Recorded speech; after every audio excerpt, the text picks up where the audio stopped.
My name is Nick, and I'm here to give you a brief demo of the Wibly platform. So as we jump in, what we see here is a knowledge tree for geometry. So this is how we take topics and we break them down into smaller subtopics. So we might see things like transformations or measurements or shapes. We have the ability to kind of click through and populate the side panel with more specific information like images or description.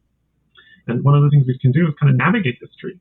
So if we set our new top node with this little button, we can see that now we're looking at shapes and 2D figures and polygons. We can also right-click to set as the top node. We delve further into this idea of polygons and see it splits out into these 4 chunks. So this is kind of how we navigate this knowledge hierarchy to understand how information is connected. So as part of the side panel, what else we store is some related information like the child concept that it has, being triangle, quadrilateral, pentagon. Like a lot of this info is just what's contained in the graph. Just kind of push off into a list view.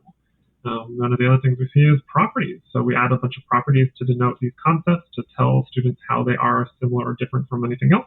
So we see things like the sum of the external angles, or we can jump to the resources panel. This is where we might store like a YouTube video. Here we have Common Core standards for these particular concepts.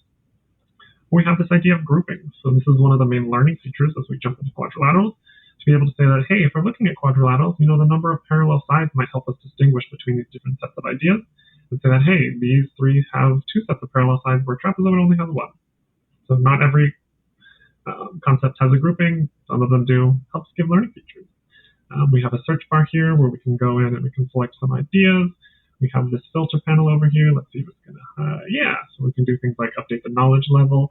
So you look at all of the difficult topics, or the easy topics, or the medium topics. We can change the depth to only view a certain number of layers. So this filter is where we kind of allows us to kind of break it down into different bite-sized chunks. So that's a quick overview of the Wibly platform. Hope you have fun. Thanks. Reach out if you have any questions.